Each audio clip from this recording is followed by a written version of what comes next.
you're only making a mess by trying to put things straight. Poverty's paradise.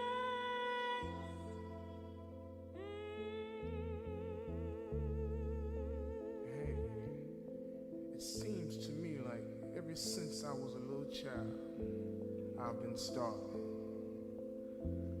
I've never known anything but hunger.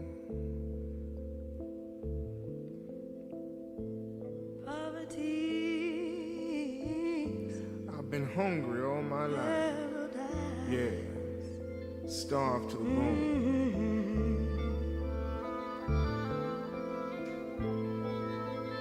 Somewhere on this raggedy earth, somebody said something once about some kind of paradise where everything would be nice and together. But I'll be damned if I can find it. I've grown up into adulthood now, and I don't seem to be able to find my way to anything, much less somebody's paradise. One thing for sure, I like to go to sleep just once on a full stomach. I get mighty tired of these belly wrinkles, dig? And my babies, I don't know what I'm gonna do about them. I've run out of ways to keep them fed. Used to be I could find a way when there wasn't any way.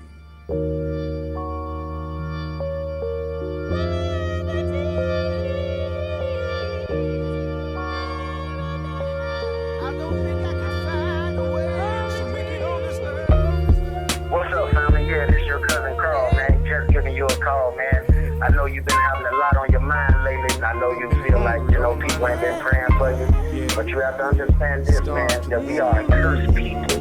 Deuteronomy 28:28 says, the Lord shall smite thee with madness and blindness and astonishment of heart.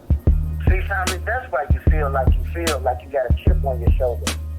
Why, God, do I gotta suffer? Pain in my heart, carry burdens full of struggle. Why, God, do I gotta bleed? Every stone thrown at you, resting at my feet. Why, God, do I gotta suffer? Earth is no more, won't you burn this motherfucker?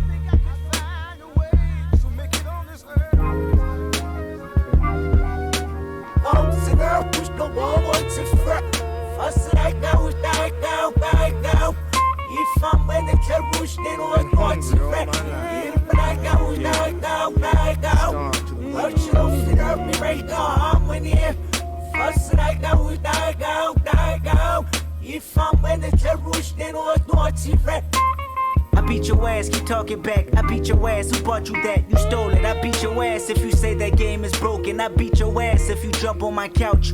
I beat your ass if you walk in this house with tears in your eyes, running from poo-poo and Prentice. Go back outside, I beat your ass, little nigga. That homework better be finished. I beat your ass, your teachers better not be bitching about you in class. That piece of better not be wasted, you eat it all. That TV better not be loud if you got it on. Them Jordans better not get dirty when I just bought them. Better not hear about you humping on Keisha's daughter. Better not hear you got caught up. I beat your ass, you better not run to your father. I beat your ass, you know my patience running thin. I got boo-boo payments to make. County buildings on my ass trying to take my food stamps away. I beat your ass if you tell them social workers he live here. I beat your ass if I beat your ass twice and you still here. 7 years old, think you run this house by yourself? Nigga, you gon' fear me if you don't fear no one else. If I can smoke fear away, I roll that motherfucker up. And then I take 2 puffs. I'm high now. I'm high now. I'm high now. I'm high now. Life's a bitch, pull them panties to the side now. I probably die anonymous, I probably die with promises. I probably die walking back home from the candy house. I probably die because these colors are standing out.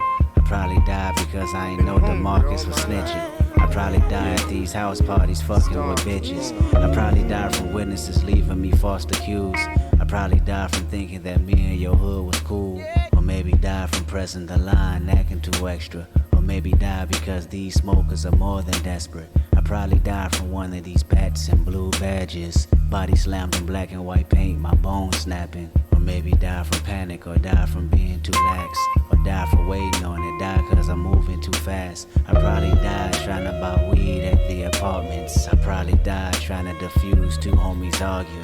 I probably died cause that's what you do when you're 17. My worries in a hurry, I wish I controlled things. If I can smoke fear away, I roll that motherfucker up. And then I take 2 puffs. I've been hungry all my life. I'm high now. I'm high now. I'm high now. I'm high now. Life's a bitch, pull them panties to the side now. Now.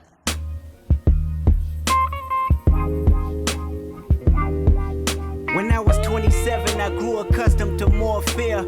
Accumulated 10 times over throughout the years. My newfound life made all of me magnified. How many accolades do I need to block denial? The shock value of my success put bolts in me. All this money is God playing a joke on me. Is it for the moment and will he see me as Job? Take it from me and leave me worse than I was before. At 27, my biggest fear was losing it all. Scared to spend money, had me sleeping from hard to hard. Scared to go back to Section 8 with my mama stressing. 30 shows a month and I still won't buy me no Lexus. What is an advisor? Somebody that's holding my checks just to fuck me over and put my finances in debt. I read a case about Rihanna's accountant and wonder, how did the bad girl feel when she looked at them numbers? That type of shit'll make me flip out and just kill some, drill some, get ill and feel wretched with a little some. My practice running from fear, guess I had some good luck. At 27 years old, my biggest fear was being judged. How they look at me, reflect on myself, my family, my city. What they say about me reveal if my reputation will miss me. What they see from me will trickle down generations in time. What they hear from me will make them highlight my simplest lines. I'm talking fear. Fear losing creativity, I'm talking fear. Fear missing out on you and me, I'm talking fear. Fear losing loyalty for pride, cause my DNA won't let me involve in the light of God, I'm talking fear. Fear that my humbleness is gone, I'm talking fear. Fear that love ain't living here no more, I'm talking fear. Fear that is wickedness or weakness. Fear, whatever it is, both is distinctive. Fear, what happens on earth stays on earth, and I can't take these feelings with me, so hopefully they disperse. Within 14 tracks, carried out over wax, searching for resolutions until somebody get back. Fear, what happens on earth stays on earth, and I can't take these feelings with me, so hopefully they disperse. Within 14 tracks, carried out over wax, wondering if I'm living through fear or living through rap. Damn. God damn you. God damn me. God damn us. God damn we.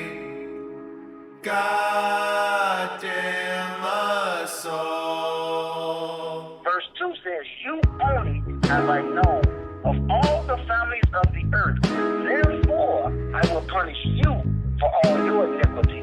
So until we come back to these commandments, until you come back to these commandments, we're going to feel this way. We're going to be under this curse. Because he said he's going to punish us, the so-called blacks, Hispanics, and Native American Indians are the true children of Israel. We are the Israelites according to the Bible. The children of Israel, he's going to punish us for our iniquity, for our disobedience, because we chose to follow other gods. That as a man chasing his son, so the Lord thy God chasing thee.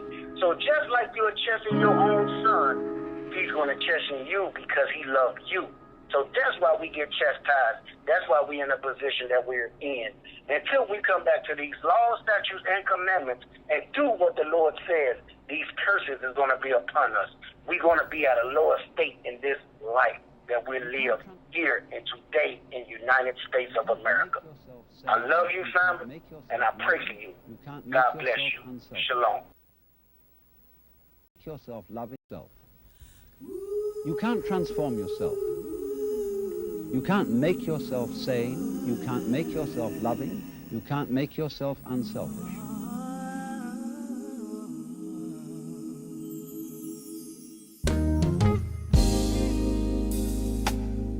If you were meant to be together,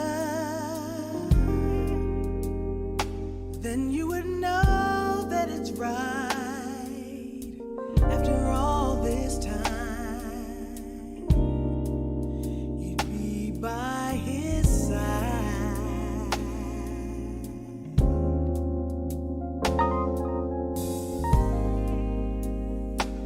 And if it were meant to be forever, you'd still be living in that dream.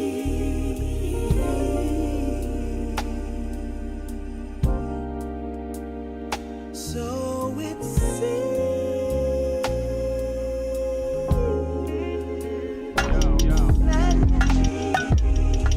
like a Chevy in quicksand. Yeah, that's sloppy. This feeling is unmatched. This feeling is brought to you by adrenaline and good rap. Black Pendleton, ball cap. West, west, west. We don't share the same synonym, far back. West, west, west. Been in it before internet had new acts. Mimicking radio's nemesis made me whack. My innocence limited, the experience lacked. 10 of us with no tentative tactic that cracked. The mind of a literate writer, but I did it in fact. You admitted it once I submitted it, wrapped in plastic.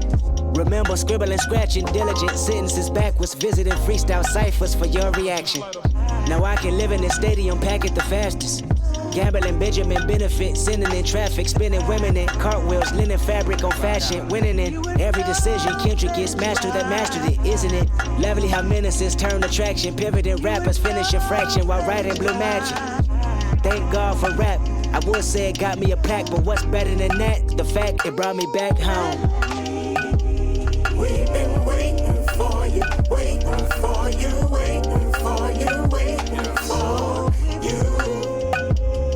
I know everything, know myself, I know morality, spirituality, good and bad health, I know fatality, my haunt you, I know everything, I know Compton, I know street shit, I know shit that's conscious, I know everything, I know lawyers, advertisement and sponsors, I know wisdom, I know bad religion, I know good karma, I know everything, I know history, I know the universe works mentally, I know the perks of bullshit, is it meant for me, I know everything, I know cars, clothes, hoes, and money, I know loyalty, I know respect, I know those that's unreal, I know everything, the highs, the lows, the groupies, the junkies, I know if I'm generous at heart, I don't need recognition. The way I'm rewarded, well, that's God's decision. I know you know that line's for Compton School District. Just give it to the kids, don't gossip about how it's distributed. I know how people work. I know the price of life, I'm knowing how much it's worth. I know what I know, and I know it well not to ever forget. Until I realized I didn't know shit the day I came home. We've been waiting for you, waiting for you, waiting for you, waiting for you. I met a little boy that resembled my features. Nappy afro, gap in his smile. Hand-me-down sneakers bounce through the crowd. Running number home men and women that crossed him. Sunbeaming on his BDBs, exhausted. Tossing footballs with his ashy black ankles. Breaking new laws, mama passed on home training. He looked at me and said, Kendrick, you do know my language. You just forgot because of what public schools have painted. Oh, I forgot, don't kill my vibe, that's right, you're famous. I used to watch on Channel 5, TV was taken. But never mind, you're here right now, don't you mistake it, it's just a new trip. Take a glimpse of your family ancestor, make a new list of everything you thought was progress, and that was bullshit. I know your life is full of turmoil, you're spoiled by fantasies of who you are. I feel bad for you, I can attempt to enlighten you without frightening you. If you resist, I back off quick, go catch a flight or two. But if you pick destiny over rest in peace, then be an advocate. Tell your homies especially to come back home.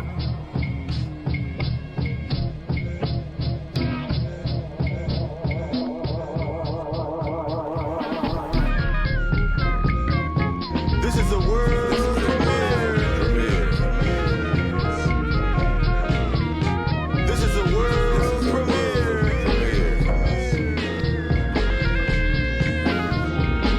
This is a world premiere. I've been looking for you my whole life, and every time for the feeling I can barely describe. Where you reside? Is it in a woman? Is it in money or man? Tell me something, got me losing my mind. You make me wanna jump, jump, jump. Let's talk about jump, jump, jump. Let's talk about jump, jump, jump. Let's talk about jump, jump, jump. Let's talk about. I've been looking for you my whole life, and every time for the feeling I can barely describe. Where you reside? Is it in a woman? Is it in money or man? Tell me something, I'm losing my mind. I say where you at, from the front to the back. I'm looking for you, I react only when you react. I thought I found you back in the ghetto when I was 17 with the 30th best show.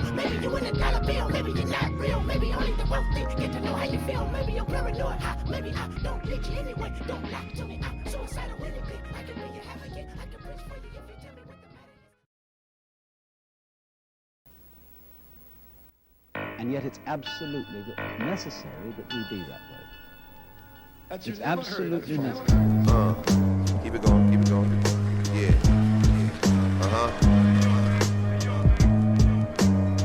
Few things on a nigga mind. Shit. Brand name fire, brand name safe, brand name star, brand name space, brand name with the car, brand name place, brand name car, black car, brand name AK, brand name with the broads, brand name place, brand name guards, brand name guards, all that labor, you know what I mean? Fly shit. Midnight oil burning, booty base with London Broad, stirring, making all the lawyers nervous. You fake like soy burgers. You was hating on the Lord, weren't you waiting on the short circuit? You played your hand too quick, did you?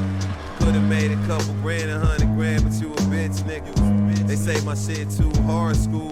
It's the type of shit you do at least 1,000 dips up in the yard too. Back in the county on some fuck shit. Fucking with you, next thing I knew shit was cracking, and now we on the bus. I need the diabetic trays with the orange. Got the hypertension trays for the trade in the morning. 3 peanut butters, 4 Obama chips. I know you niggas seeking love, styles, common sense. My tolerance is high for a price. I'm not offended by what you pipe. My mind on the slice, wildlife, you got your rhymes on the mic. I got my classmates doing time, 25 double life. Parasites be trying to slob on your wife. So I'ma need that 85 Bombardier vibe on the flight. Like, the flight attendant suck dick. The flight attendant got a fat ass. The flight attendant fuck chicks. Everybody try, but you know what I'm saying? All my shit is tight. Living better now, but I'm sweaters now. Brand name fire, brand name safe, brand name star, brand name space, brand name with the car, brand name place, brand name car, black car, brand name AK, brand name with the broads, brand name place, brand name guards, brand name guards. Hey yo, Bushmaster muzzle brake, Wilson suppressor your do-rag, then push back your other face, snatch some bullets out the rubber mate, 18 gallons of blue tank, your crew had to underlay, watch LA way, we be with drug war veterans too, salute, that's what brothers say, that's why I had to look the other way, fuck a Tony Montana, I'm the other way, just like Sosa, throwing feds off of helicopters for my culture. I was just chest naked in a trap, breaking down Malta in a bathtub, relax. Haiti flag on my face, 2 cannons on the flag on my face, 1 drum on the flag on my face, 36 thumbs on the flag on my face. Fuck out my face.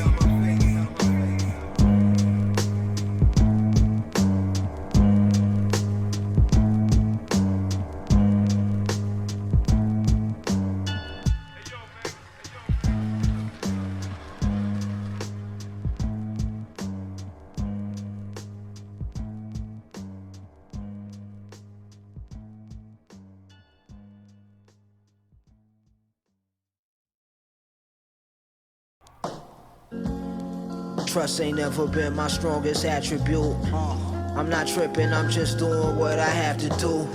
This rapping blues, it just comes natural, you jacking fool. I'm too valuable to be hanging around you dudes. Don't let this silky soft skin fool you. My heart is cooler than winters in Vancouver. Pull a Grand Coupe up, it's brand new like Grand Pooba. I keep good shooters, we like the Indiana Hoosiers. I put something sharp in your plumbing. I'm not the one to come and fuck with youngin'. I bust your shit like Dolph Lundgren. Yeah, I'm still with the dumb shit. I ate with the transparent doors. Hoes pop that pussy on a handstand force. I'm a force in Air Force. Backdoor my bitch like Tracy Ellis Ross. Don't ever sell yourself short. Running errands in the red McLaren. Blaring Gil Sky Heron with niggas pill pop and sip syrup. Rock the valley kicks with arrogance. You got hit when battle commenced. Straddling the fence. 200 pounds condensed. The foundation of the house is brick and cement. Man, bow down and submit. Yeah, you heard me, nigga. Bow the fuck down, you heard me. Watch out, check this way from Mink disabled, take the chain and ring in for appraisal. Be grateful, I don't come put two in your grapefruit. While I chain smoke, diamond chains choke. My face is like Johnny Fontaine's, drive the Mercedes slow. I need him to see this, the scene resembles Egypt. I was lucid dreaming while squeezing my beautiful penis. Bohemian, don't treat no hoe lenient. I come through shooting like the show was greenlit. Common sense to tell ya, my diamonds glisten like a 10%ers. My time is spent like pimpin' Kim, my nigga. We from a different era.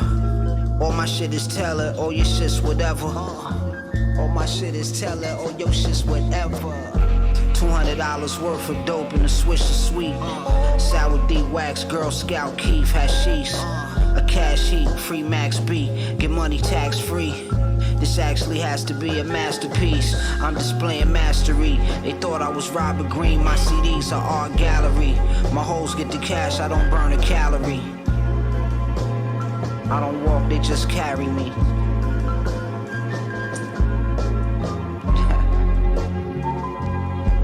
Bitch, you mad? You gotta go. I know it sound cold, but bitch, you gotta go. I'm moving on to bigger things, bitch. I'm done. Niggas, don't y'all ever get it fucked up. Nigga, there's only one. Nigga, that's me. Nigga, that's me, baby. Don't you ever get it fucked up, boy. Fucking suckers. Yeah. But it's all in love, nigga. Spanking is all in love, nigga. It's gonna hurt me more than it's gonna hurt you.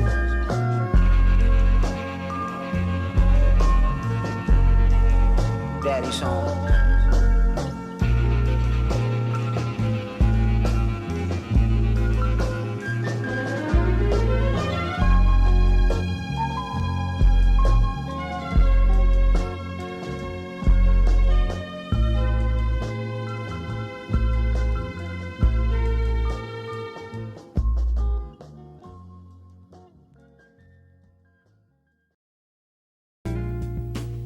We are going to hand over the direction of nature to nature, which is what it comes to.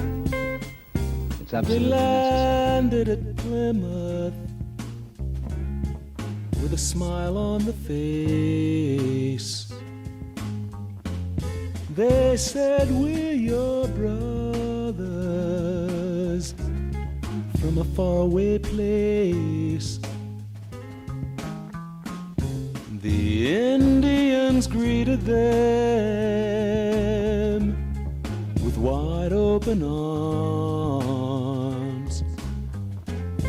Too simple-minded and trusting to see through the charms. Ex-hoodlums and jailbirds with backgrounds of crime. They had a chance to breathe freely for the very first time. To drink cool, clear water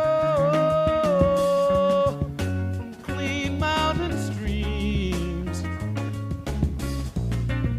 When taken for granted, it's not what it seems. They landed at Plymouth, whoa, with a little smile on the face. They said, we're your brothers from a faraway place. I know the Indians greeted them with wide open arms. Too simple-minded, oh, to see through the charms. Slowly but surely, In came the forked tongue to trick those who trusted, humiliate the young. They said Indians are different.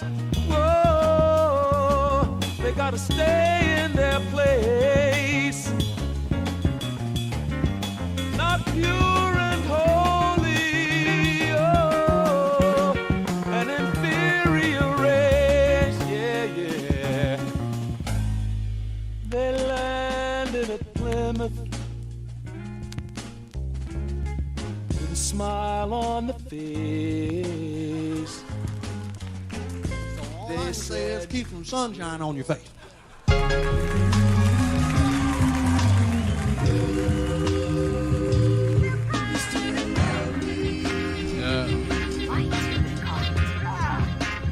My whole disposition like, fuck who told me to sit. 10 toes on the cement, little weed in my socks. Send dude songs to repent, clean up my thoughts. We in a box, see a lot of niggas talk on the bench. A lot of father figures following trends. I ain't involved with them. Lemons like to fall off of cliffs and bring they squad with them. I seen God in the mirror drinking. I tee off when the spirit hit me, and I don't fear to end it. I feel the envy.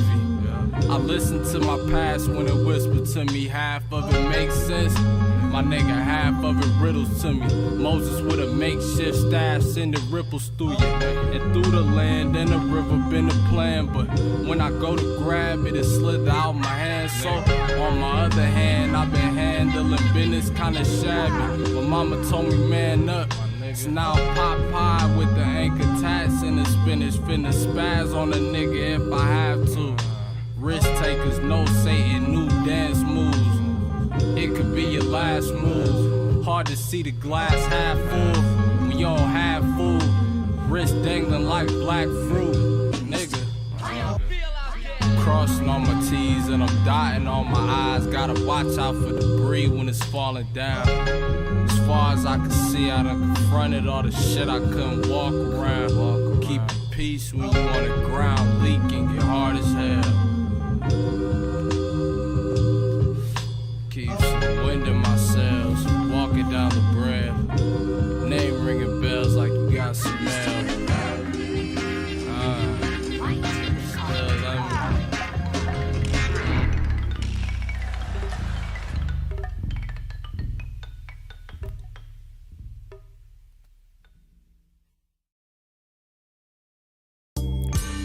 Yeah, yeah, yeah, yeah, yeah, yeah. Man, another 100,000 miles, another step. I saved up for some, but now it's nothing left. Went from building love to building guns up, now my brother's steppers. In case we run it at that pace, I pray it come in leverage. I made it this far, for my gifts, my strength was never effort. So even that other nigga's best, I know it's something better. Made commitment to kinship, fell every time at friendship. Cause niggas, accountability, feel it, the lenses flipping, I get it. Me and the deer in the king size bed watching. Make sure my goatee fit in case the feds watching. Makes a bloodstream like mine would lick, and it'll leg lock you. It just made me wanna look through every pocket. I play unreleased at your past, smacking niggas, they ain't head nodded. This shit hard as fuck, bro, you dead wildin'. Like my shit swole up, no beef when we talk cold cuts. Me and Sideshow Jury District, Palacio, getting on Gola, like hold up. 4D, big ass exploder, rolling dope up, New York bound, stopping DC for a funnel, cause I'm nostalgic. If I have too many flashbacks, I'll have to floor it out here. Damn near could buy mama crib out the garage, recording out here. How I was born out here. I'm from the country, farmer blood ain't growing corn out here. In the upper west, I roof the best, you wanna make a porn out here. Couldn't tell the future, told her God the only choreographer is some shit to tour out here. It's a lower floor out here. They last love was categorizing, I know more, I'm clear head and shoulder medication, cola port turn red, just if I need a treat. But these labels, no, don't hit my phone, I'ma need a leash, and we gon' need a beat. While power make your powder creatine. When she said shit was unreasonable, knew it was shit she ain't see. I know I'm the original, expected you lean on me. I could walk to the end of her, if I get there, still hear the screams. Echoes on the hollow rock. Heads roll on the chopping block. I wonder how God feel. Echoes on a hollow rock. Heads roll on the chopping block. I wonder how God feel about it. Echoes on a hollow rock. Heads roll on the chopping block. I wonder how God feel. Echoes on a hollow rock. Heads roll off the chopping block. We got the True Religions on. True Religions. I ain't got nothing true, nigga. I'm True Religion, nigga. I'm God, nigga. What the fuck are you talking? Here's Rick Rubin and Andre 3000 at Shangri-La. When you were starting to make music, what would have been the touchstone influences that got you to want to actually make music? I'll have to say Tribe and Dog Pound, Snoop and them. And just, it was, when you at that point of discovery as a kid and you're seeing these new ways of doing things, these new ways of rapping, like the way Hieroglyphics were rapping at the time, it was completely new. Yeah. The phrasing was different. Yes, the bending of words. Absolutely. Me and Eminem, we sat on the phone about an hour talking about Hieroglyphics Crew, like how those words, and we were trading. Yeah. Like their lyrics on the phone. Yes. Like, do you remember, man? Yeah. Like they sparked so much. They opened up a new door for everybody, Beautiful. I think. And I think just to be around that time and to be like, we were out when Wu was out. We were out when Nas was out. So, but we're from the South. So it's kind of like we had to step up.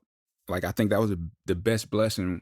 I know people look at the footage of us winning the Source Award and what I had to say on stage, like, oh, it was messed up there being booed. But I think that was the biggest blessing for us to have to just be better. Yeah. Have to fight and really prove that we were really in to what we were doing. And I could understand how they may have taken, first album is just, just some Southern, riding around, Cadillac, smoking and eating chicken wings, kind of stuff like that. But it made us have to be better because we were on the road with Wu. We were on the road with Redman. We were opening up for these people. So we got that schooling. So we had to become better. What's interesting about it too is that you did become better, but you didn't become at all like any of them. It really was completely original. And I think that's the reason why it still holds up to the test of time is I don't know anyone who's really made music since like the music that you made. It's very unique. I would have to say that is because of the dungeon, like the kind of our incubator. Like the dungeon was basically a house with us, Goody Mob, PA. We were all in a basement, drum machines, house speakers, dirt, no walls, actually dirt where the furnace and all that kind of stuff was. And that was a place where you leave your job, leave school, you'll come down there and you might smoke, you might talk about issues, but you rapping. So I'm trading verses. Cujo over there trading verses. CeeLo come trade verses. So it was at a certain point, we started building our own slang, so it became a world in itself. So we like gained confidence in ourselves, like when I say king shit or somebody else say king shit, we knew what that meant because we would talk that way around the dungeon. So a certain confidence and a certain building of our vocabulary and building of our own styles. It was like we were creating this own world. So by the time it hit everybody else, it may have sounded like something else, but we were influenced by everything. Man, there were times where I sounded Souls of Mischief My very first rap that I remember writing out of high school, it sounded Q-tip-ish. You know what I mean? Because that's what I'm listening to. Yeah, it makes sense. You I mean? hadn't really found your own voice yet. But you developed your skill as a writer, doing it like him to find your way in. Yes. And then eventually it's like, oh, well, that's more like him and this other way is more like me. Right. Yeah. I recently was at a club in LA, in this place where, indie bands play, like, first few shows you've ever played. And I saw a band and I saw them perform and they came and asked me what I thought after the performance. And I said, man, you got to keep going. You got to keep doing it. Because it's like, yeah, man, we've been trying to decide if we should wait till we get a deal before we do shows. I was like, no, because your training ground lets you know what you are. Yes. Who you are. Of course, you want to sound like everybody you love. Yes. But in the end, you really don't. No. You know what I mean? You don't. But you don't get to that point until you've put it out there and you've heard yourself sound horrible, or you've heard yourself sound exactly like something but not as good as what you love. Yes. It takes that time. So a lot of our proving ground were in the dungeon. Great. You know, we didn't do a lot of shows, to be honest. And it took me, and to that point, it took me a while to learn how to perform, actually. I mean, I could write. I was more of a writer, but even if you listen to the first album, I couldn't even enunciate or say my words, you know, like I wanted to, because those muscles weren't built. Yes. You know, and people don't understand that performing, even vocally, it is a muscle. Yeah. And you have to exercise it. And the more you exercise it, the stronger you get. The more you are in front of people, you know what works, what doesn't work, and you can play with that and bring it back into your writing. You have more confidence in your writing. So all those building moments are important to find your voice. Absolutely. And there's really no shortcuts. It's not. You just have to do the work. It's not, and it's hard. It's very hard. I remember times where Rico Wade, there would be times where I would come down and I'd say, Rick, check this out. And I would bust a verse for him, and he would just get up and walk away. I'd say anything.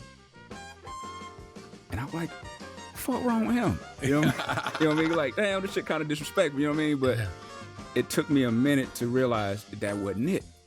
Yeah. And then I remember one time, I maybe had smoked a joint and then went in the booth, and I was kind of out of it. And I just started rapping with my normal voice, like my speaking voice. And Reek said, that's it.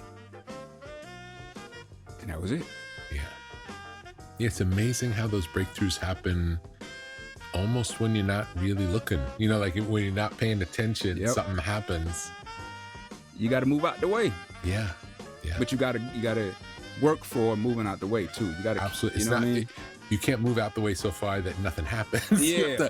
So you have to work hard and then wait for that moment when it's like, there it is. Yeah. You know, be open to recognizing it when it happens. Yeah. But community, man, like, yeah.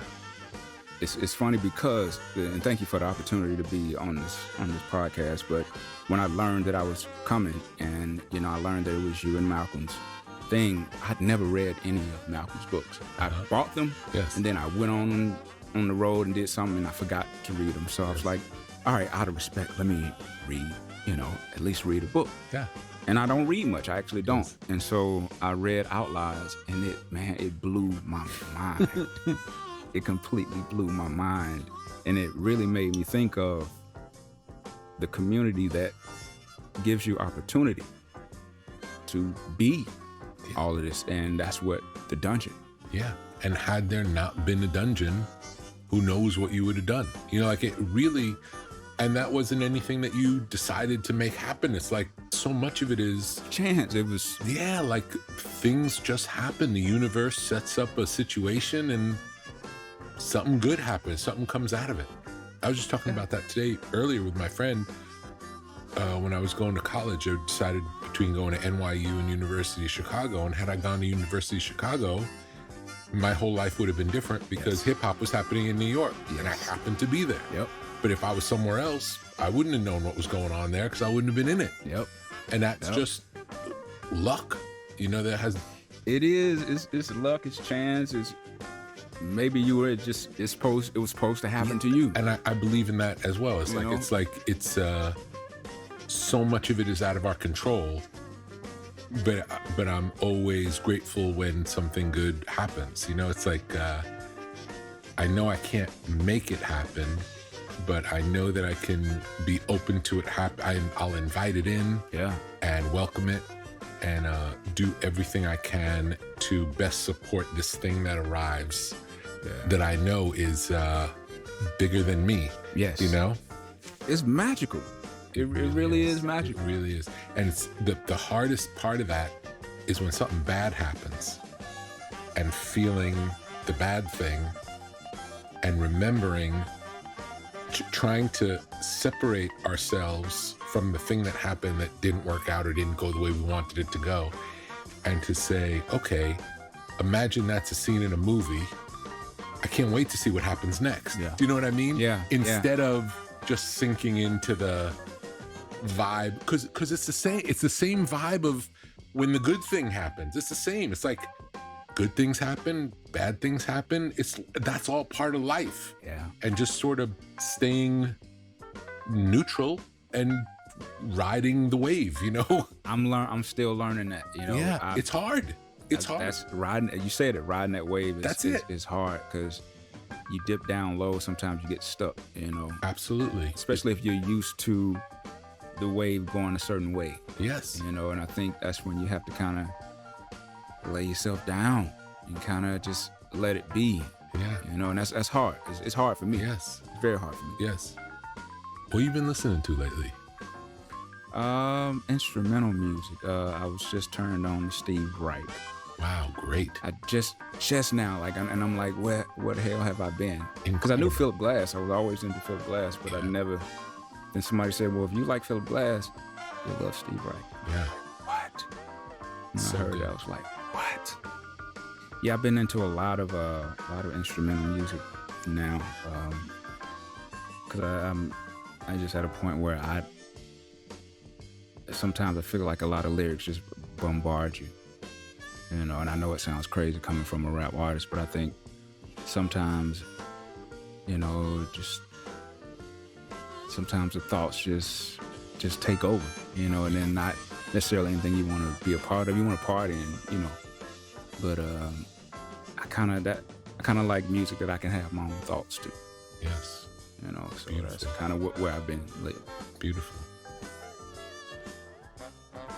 What's your process like making music these days? Do you make much? Not so much? How would you say? I haven't been making much music, man. My focus is not there. My confidence is not there. I tinker a lot. Mm-hmm. Like I'll just go to a piano and I'll set my iPhone down and just record what I'm doing, move my fingers around and whatever happens. But I hadn't been motivated to do a serious project. I'd like to, but it's just not coming. In my own self, I'm trying to figure out where do I sit. You know, I don't even know what I am, and maybe I'm nothing. Maybe I'm not supposed to be anything. Maybe you know, my history is kind of handicapping in a way. Yeah. And so I'm just trying to find out what makes me feel the best right now. Yes. And what makes me feel the best is when I just do these random kind of instrumental kind of things. You know, they make me feel the most rebellious. Yes. You know, I don't know, I have a really rebellious spirit. I don't like to go with the flow, really. I don't know why. Yes. But I just feel best when I don't. Yes. You know, so I have to honor that. I completely understand. I have to honor that in a way, you know? Oh, for sure. For sure. I think so much of it isn't to be decided. Mm-hmm. Do you know what I'm saying? It's not, I don't think it's to be figured out. I think it's more to be, I think you start making a lot of things with no thinking of what it's supposed to be or who's it for or what anyone else is going to think, but just get in the habit of making a lot. That's what I got to get back to. Yeah, just make a lot. And then at some point in that process, you'd be like, I really like this. It did, and you didn't know, like through that whole process, you don't know when that's going to happen. Yeah.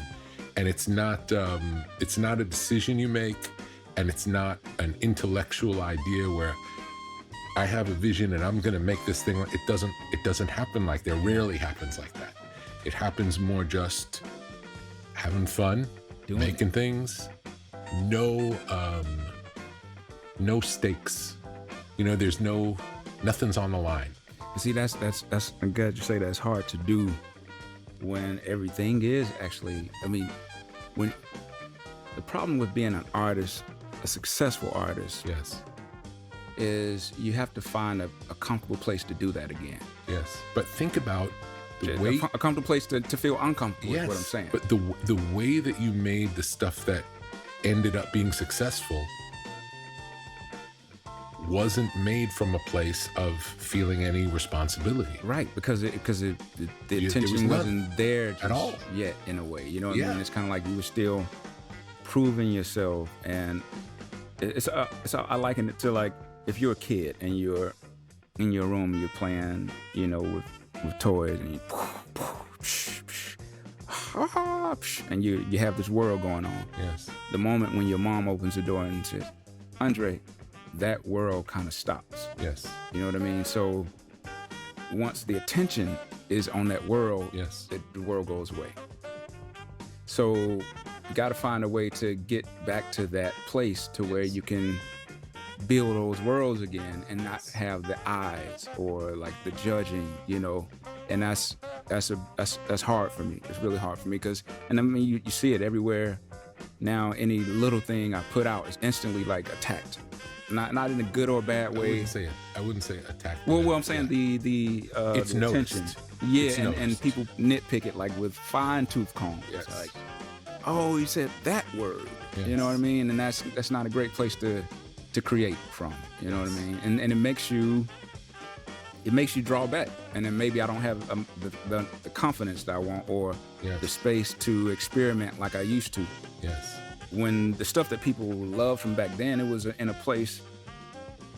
You were free. Yeah, you're free. You didn't give a shit. You didn't care, like, because they didn't care. They didn't even like you. No. You know what I mean? So it was like, great. Don't like what we're doing. Yes. Now we can just do what we're doing. But the same holds true now. So now you can make stuff that as long as you like it, it doesn't matter if they like it or not because they hated you back then. It's the same. Do you know what I'm saying? The only thing that's changed is your point of view, really. Yes. I do realize that. Nothing else has changed. And that is within your control. You can decide to read what someone else says or give them that power, or you can say they can think what they want. And usually, here's another part of it. This is very interesting. When someone is critical of something you do, usually that's more about them than it is about you. Do you know what I'm saying? It's like that's what they see because of who they are. Yeah. It has nothing to do with you. Right. Do you know what I'm saying? Well, that brings to another point because I've noticed that I'm very judgmental at this point of my own self. So is that saying that I'm just in a not so great place? Yes. You know, yeah, and I feel that. I feel very judgmental and I hate it. Like I don't want to be judgmental. It's almost like being a movie director. Yeah. But not being able to go to the movie theater and see movies on Friday like you used to because you're judging every shot. Yes. You're judging every lighting situation. You're like, oh man, they ADR'd that one. You know, it's kind of like, how do you get away from it? Yeah, it's almost like you know too much. Yes. Yeah. Yes. You know too much. And I think as you go along, just got to find a way to break free of everything you know. And that's very hard. That's very hard. Yeah. Even melody-wise, like I'm getting sick of my melodies. Yeah. Because they seem like they're tied to something that I know, so I try to just throw notes anywhere just to try. Just have it not be what. Not be regular. Yeah. And I think that's that rebellious kind of Unri spirit, that turn left spirit when everybody's going this way because you're looking for something else. Yes. But it's very hard when you've been doing it for so long. Understood. It's very hard. But moving forward to try to help work through this stuff, make something to where you're happy you made it. That's all. Like something you'd be happy to play for your friend. That would be that's the ultimate. I mean, for me, if I make something and I'm excited to play it for my friend, that's it. Yeah. You know what I mean? That's what I've been doing lately. That's it. That's the whole mission. Yeah. Growing up, would you say you were hard on yourself or? Yeah, for sure. I think especially as a kid, when you're trying to fit in or trying to figure out what you are, like, am I cool like that? Or do I want to be hanging with these people? Or what do they think of me? Or, oh man, it's this girl, does she really like me? Or You know, am I cool enough for it? Like all of those things that most kids go through, you get it. But I think I did do it a little bit more, and maybe because isolation, and I think when you're alone a lot, you contemplate. Yes. And when you have a lot of time to contemplate, sometimes it's not good. Yeah. You know? And so that's when I said, like, if I had brothers and sisters, yeah, I wouldn't have to worry about certain things. Yes. With social anxiety disorder, like I was diagnosed years ago, and hypersensitivity. Like with that kind of thing, isolation is not good, but I feel most comfortable being isolated. So I spend 95% of my time by myself. Yes.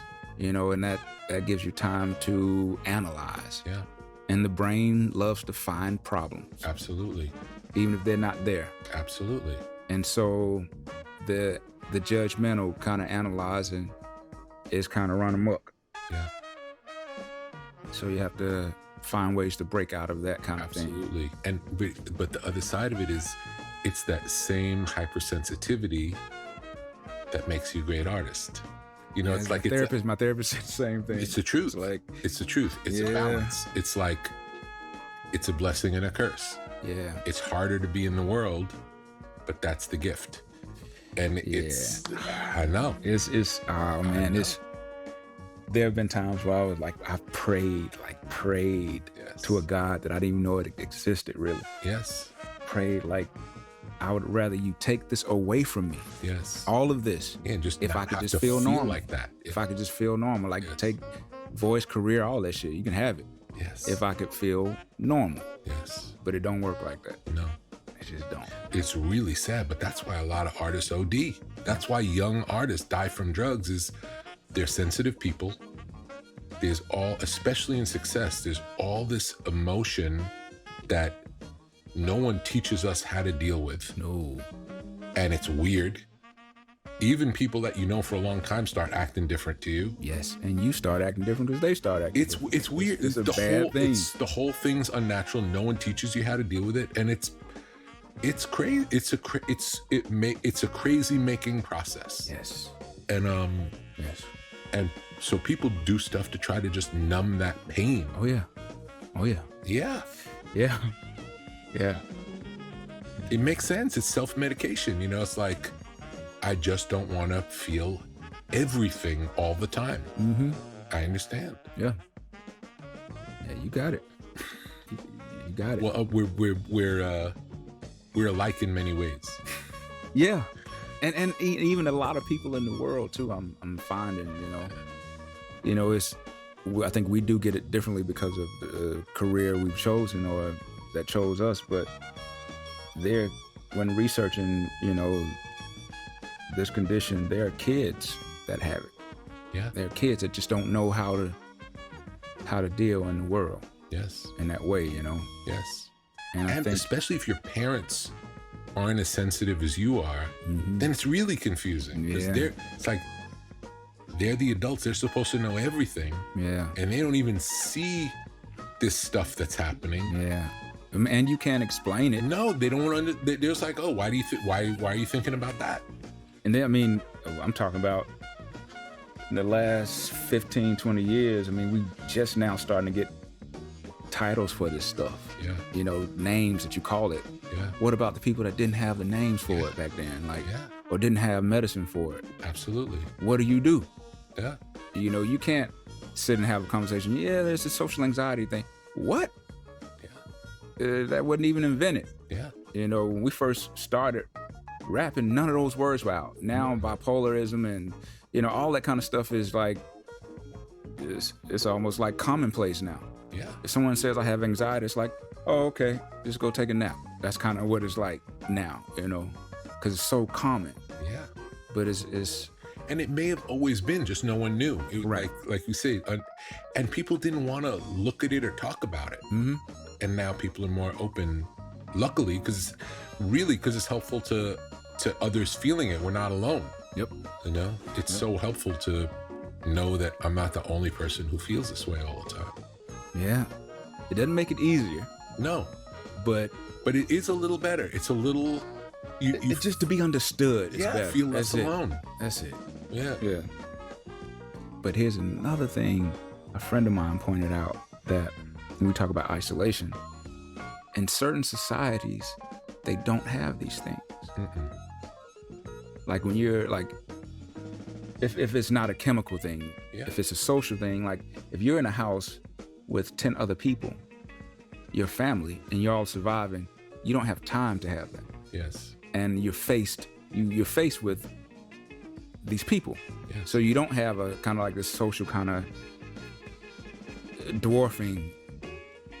And that's interesting to me, you know? Absolutely. And also the success part of it is a key piece of it too, because when you suffer from depression, let's say, and you feel like there's this hole in you, you don't know what it is, you just know you feel bad. But you have this dream, well, I'm gonna through music, I see these people doing this and I love this. Yeah. And when I do that, the hole's gonna go away. Yeah. Oh no. But at least during that time, you have hope, because you know I'm gonna work really hard because I want to feel better than I feel now. And you do all this work, and that hole is the thing that allows you to have that drive and perspective to break through. Yeah. And then you break through and your dreams come true and the hole is exactly the same. Yes. And then you're hopeless. And actually, it opens up a little bit more. Absolutely, because now, what I was spending all my time my way of solving it, I did it and it didn't work at all. Yeah. If anything, as you said, maybe it's worse. I can remember, it's funny, and I only remember this because there happened to be a phone call. If it wasn't for this phone call, I would not remember this story. But I had produced the first Beastie Boys album. It came out, and it became the #1 album in the country. And I remember my music lawyer calling me, and he said, "You have the #1 album in the country. How do you feel?" And I said, "I've never felt worse in my whole life." Yeah, man. And had that call not happened, I wouldn't remember how I felt. Yeah. But in that moment, because of the call, that's how I was feeling. Yeah. Terrible. Yeah. Yeah. And people would think that that's the best thing. Yeah. Or the best thing to hear. But it has nothing to do with it. It's like, that's the other thing, is like, it's like a false, until it happens, you don't know, because we're hopeful. You know, something's going to make it better. If a dream comes true, that's going to make it better. Nope. Or just to get the acceptance. You think like you will get love. You know what I mean? But you will also get everything else that comes with it too. Absolutely. Absolutely. Yeah. In a way, in success, it's more isolating. Oh, very. And more lonely making and less community. And like we said, people treat you differently. And it's hard to have regular conversation. Not because you don't want to. It's like the whole world has changed. It's a bad plight. Yeah. The more higher you climb, the more success that you have, you become more and more isolated. Yeah. You spend The more air time gets in thinner. hotels. Yeah. You spend less time grounded. around people. Yes. And your writing kind of goes to shit too. Yeah. When that starts to happen too. Because your life becomes about being on tour, which is not really interesting to talk about. Yeah, and no one wants to hear like, I'm sad, because I'm successful. I don't want to hear that shit. No, or back on the road again. Like there's all those records. Yeah. Being on the bands who just would tour forever, and all the songs were about being on the road because that's all they had to talk about. Yeah, and I don't like it, man. So I try to do things, and I really get enjoyment. Like I don't have bodyguards, man. I'm an only child, so I go everywhere by myself. I actually love to go to the laundromat and wash clothes. Like I love that, man. Like I love being in the most normal place I can be. Yeah. Because even if it's, I could buy a washer and dry and wash at home. Yeah. But it's something about going to the laundromat and sitting there. It's social. Yeah. It is social. You know what I mean? Absolutely. It's something about it. There's some, I don't know, you may know it. There's some blues artist that, I think he wrote a lyric that the song kind of story went that he'd gotten successful, and now he's gonna have to hire a woman to break his heart to be able to write blues songs. You know what I mean? It's kind of like, and that's a weird place to be. Yeah. You know, and that's why I love new artists. That's why I love going to these shit clubs and watching bands, because I remember that feeling. Like, and I know what it feels like to not be known. Yes. And when you're fighting to be known. Yes. And when you're doing it because you just love it. Yeah. That's a different thing. Absolutely. And I like that energy.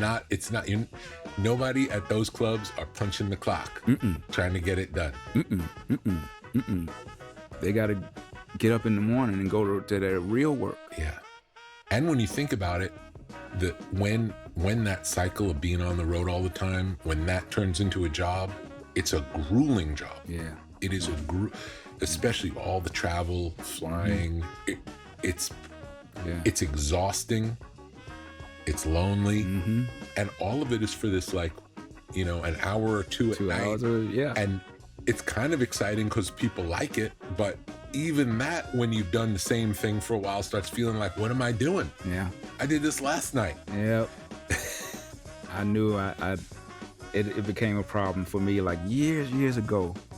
I mean, this had to be like 15, 20 years ago. I was on stage doing some song. I don't remember what it was, but I'd done it so much that it was kind of just in my skin, and I'm, going through it, and I'm in it. Yeah. But I was thinking about, what am I going to eat tonight? Yeah. Get back to the hotel. Yeah. And that thought, it freaked me out. Absolutely. Because it was like I was on overdrive. Yeah. But I was somewhere else. Yeah. Autopilot. Yeah. It was just going on. Yeah. Yeah. Yeah. And at that point, I think you just, as the artist, I mean, of course you have responsibilities you got to do, but you got to find a way to shake yourself up. You got to find a way to change it. Absolutely. And I hadn't toured in ages, man. Like, and I said if I ever were to get on stage again in that kind of way, like it would be in the shittiest clubs ever. Yeah. It would be like I want to perform at all the flea markets around the world. Great. You know what I mean? Like, great. Yeah, like it just to feel something different. Yeah. Another thing too, the more success you have too, it seems like the further the crowd gets from you. Absolutely. So by the time you get to festivals, they are 20 feet back. Yeah. You can't even touch nobody. No, and you can't, and you can't like even see really faces. Lights on you. Yep. And it's just sort of like a mass of people. It's like they talk about that. It's like if one person gets in an accident or gets killed, you really feel it because of the personality of the person. But when you read, that 10,000 people just died because of an earthquake, it's a different, because it becomes faceless. The more people, the more faceless it becomes, and you don't have that connection. Yeah, it's not that one person in the front row. Yeah, you're excited. You see their excitement. Yeah, so and it's going. You feels going. Good. Yeah, that exchange. Yeah. What type of meditation practice do you do? None. I started messing around with bass clarinet, and it's a breathing kind of thing, And so I would hope my goal is to learn how to, so that I can get my practice in every day, to incorporate practicing and meditation, like with the breathing. Yes. In some kind of way to make it one kind of thing, So, I start my day that way. Beautiful. How did you pick that instrument? I was messing around with saxophone a little bit because listening to John Coltrane. So one day I was like, I'm kind of one of those, let me just try it. Let me just pick it up kind of person. Yeah. So I didn't get lessons or anything. I immediately had an armature that worked. And so I could get sound out of it. And then that moved me. Oh, and then I read that Coltrane played clarinet first before he played saxophone. And so that made me try clarinet. And so I had the normal B-flat clarinet And one day we was in New York on tour or something, and I went into this used instrument shop, and I saw a bass clarinet, used bass clarinet, and I just got it. Yeah. And I never went back to the normal clarinet. The bass clarinet is where it's at for me. Like, beautiful. The deep tones. Yeah. Like, I feel those tones, you know. Yeah. And I'm in a place where I've never been disciplined with anything, and that's one of my biggest issues. I've always kind of just been so wired and just trying everything that I've never been great at anything. That it's important for me to try to really, really dedicate myself to something, to lessons now. So I'm trying to take it a little bit more seriously. Yeah. Not for any goal or anything, just to... Yeah, to practice. Yeah, to practice and to be able to play whatever I hear, basically. Or play whatever I want to... Yes. Play whatever I'm hearing in my head. Or really to play along with anything. Yes. That's one of my biggest goals, to be able to, if someone's in a part singing something, I can just come on in and just mess around. It'd be fun. Yeah, those are my biggest goals now.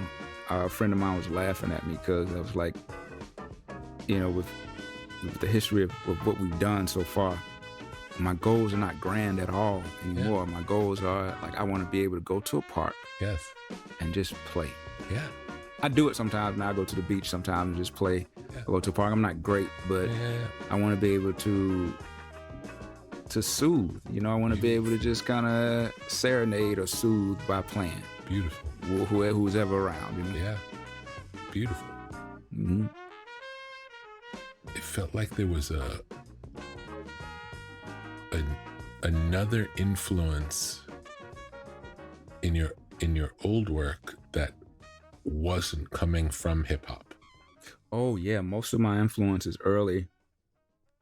So you have to like with Outkast, it's kind of like even before we had our first album. I remember there were times in the dungeon like, big shit, let's paint our faces, man, and just let's do like this kind of rockish kind of sound. It's not hip hop at all, and then we'll go do rap. Like, it was always searching for other things. Yeah. And I think that comes from the community. Once again, like, because Dallas Austin was doing alternative things. Yeah. Joy had came into town. She was doing alternative things. Like, she had brought the circus into town. And so all those influences. And we were kids, so we actually got to see Kurt Cobain perform on TV. Wow. Like, we were kids, but... Yeah. And I think it influences so much in a certain way. So those acts were really, really, really like influential. Even like Rage Against the Machine. Like, I wouldn't have done Bombs Over Baghdad if it wasn't for Rage Against the Machine. Wow. Because I felt urgency in their music. So I was like, how can I add urgency to what we're doing? Yes. It doesn't sound like Rage Against the Machine. No, but energetically. Yes. Yeah, so you could play them back to back at the party and the same dancing would continue. It's the energy. Yeah. And I tell any musician, you know, when I meet people on the street, like, well, what advice could you give me? I was like, well, you have all the answers. Like, you have it. The only thing I could say is listen to everything outside of your genre. Yes. A lot of times it'll help your genre. Yes. You know, in some type of way. You know, because if everybody's kind of just listen to the exact same thing, it kind of gets like incestuous and a little, maybe. Yeah. You know, but you get inspiration. It gets more samey though. And yes. This is the way to, it's those combinations that make it new. Yeah, yeah. But the beauty of it is the new could be made by anybody. You know what I mean? You don't have to be new to make new. That's a good argument. It's true, because it's really more about, it's the sensibility. You know, like when Radiohead made Kid A, that was new Radiohead. Mm-hmm. Radiohead transformed from the band that they were. And when I first heard it, I loved Radiohead. And when I first heard it, I was a little taken aback. Yeah, Same thing happened first time I heard 808s. Yeah. It's like, do I want to hear Kanye singing? I don't know.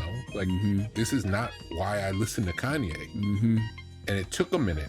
And often those are the things that you come around to liking the best.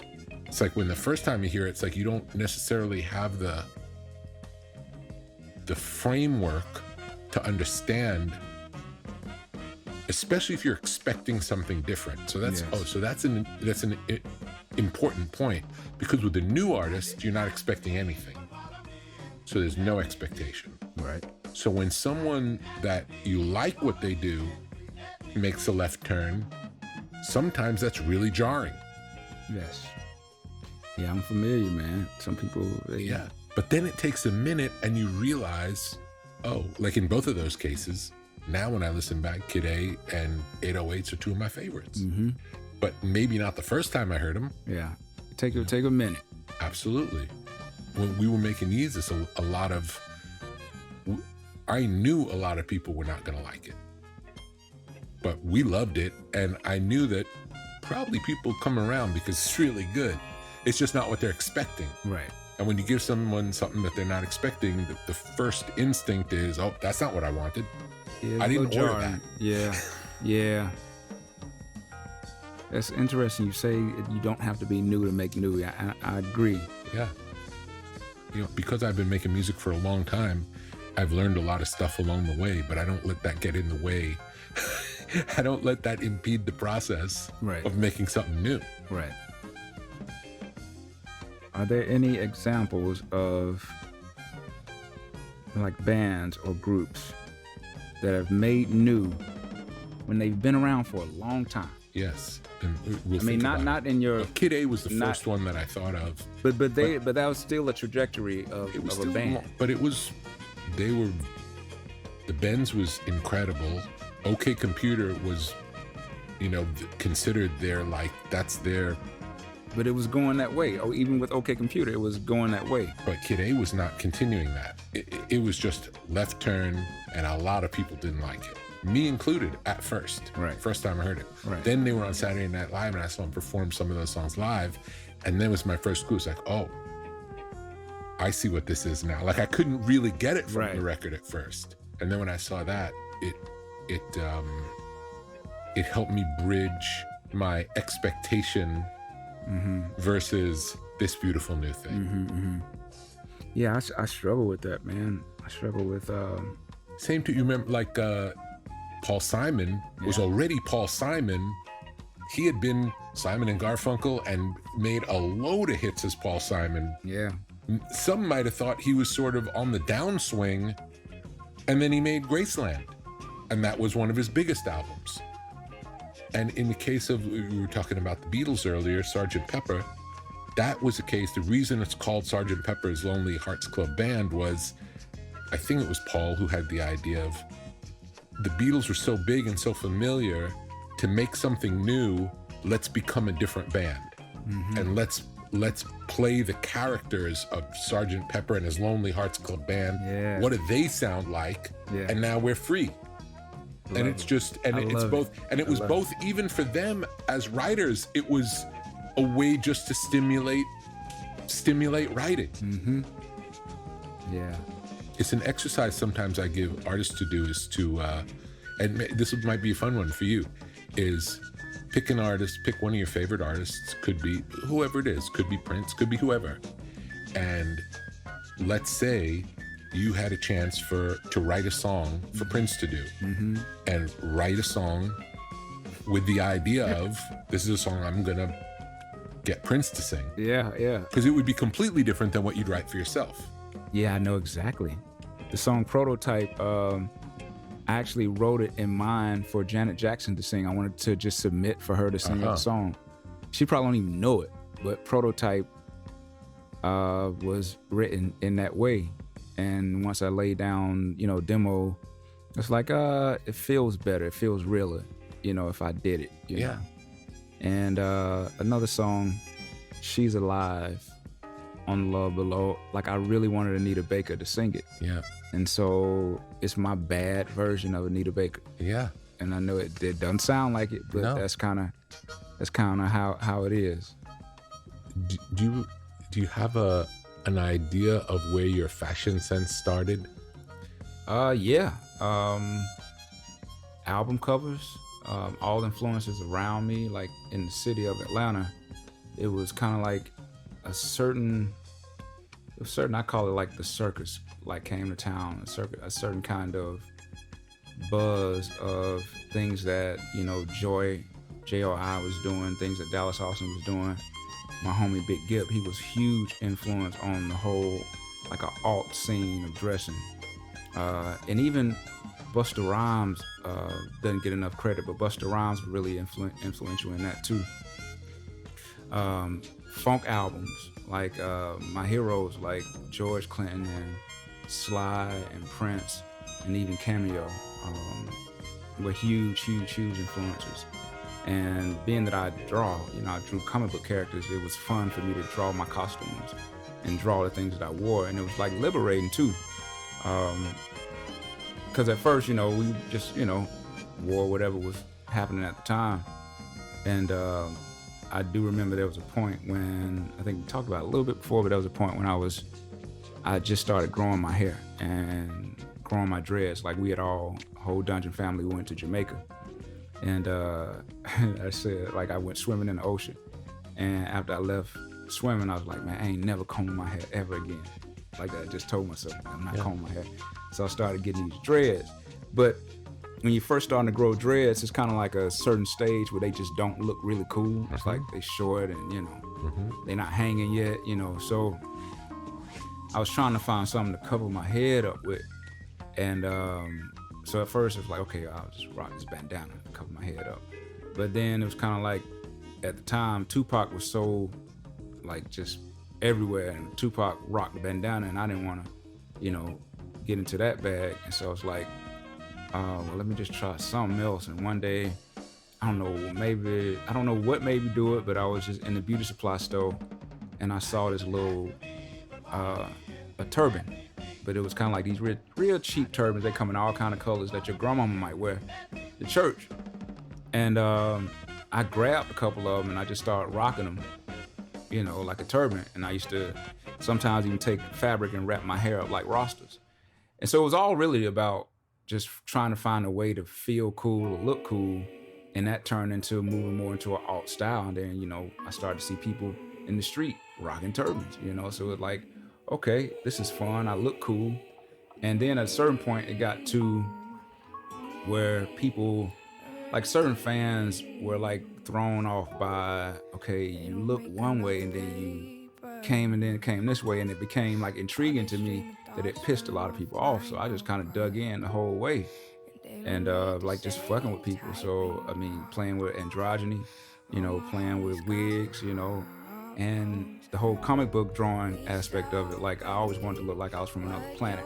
So around the ATLiens time, that's when it really started to come into play. And the white wig was about being from another planet. So I always felt like people from another planet, they were just wise, or, you know, all they had was white. And so that's where the white wig came from. But style-wise, man, it was everything around me.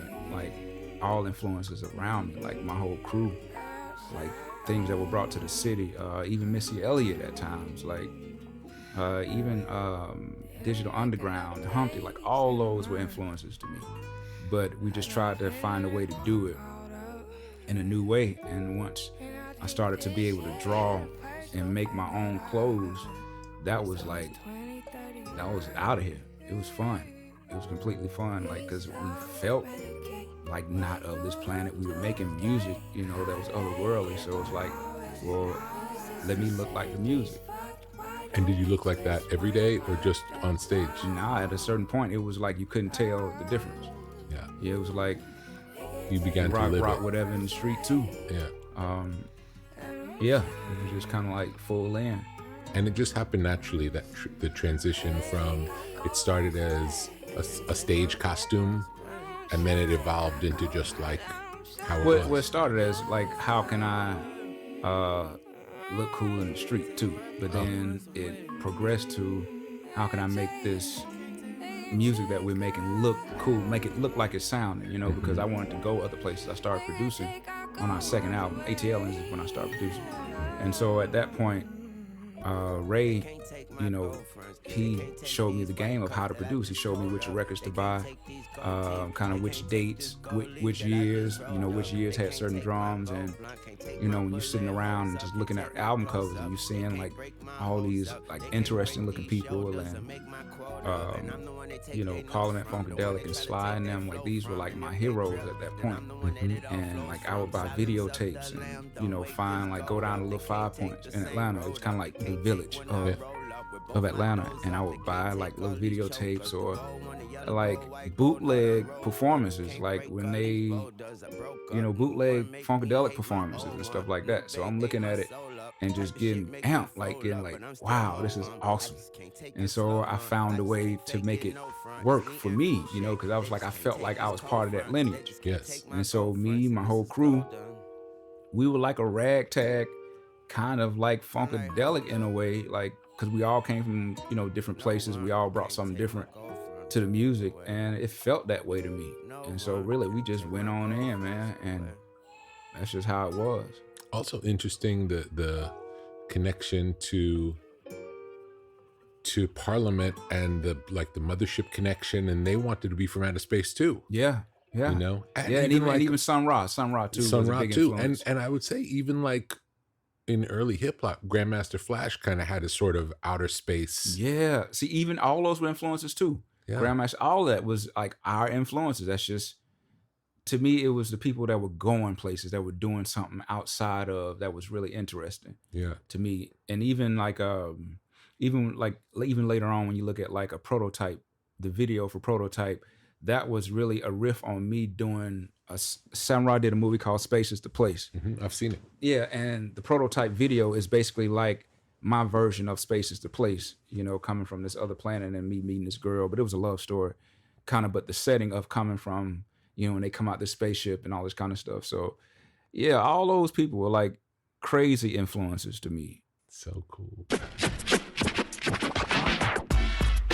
This is one of those conversations that could have gone on forever, and in fact, it did. Rick and Andre continued talking about how Andre played the flute for random Starbucks customers before the interview, about mystical experiences, their shared love of James Blake, and so much more. But this is where we'll have to leave it for now. Our sincerest thanks to Andre 3000 for his music and his words. We'll be back on Thursday with an episode from Brittany Howard of the Alabama Shakes, and then Broken Record is going on a short hiatus. But we'll be back up in January with episodes of the podcast that I'm really excited to share. Ozzy Osbourne with Sharon, Bob Weir, Kenny Beats, Booker T of the MGs, Nick Lowe, The XX, and more. For now, if you'd like to hear a curated playlist of Andre's music or any of our other past shows, check us out at brokenrecordpodcast.com. You can also sign up for a behind-the-scenes newsletter while you're there. Broken Record is produced with help from Jason Gambrell, Milo Bell, and Leah Rose for Pushkin Industries. Our theme music's by the great producer Kenny Beats. I'm Justin Richmond. Thanks for listening.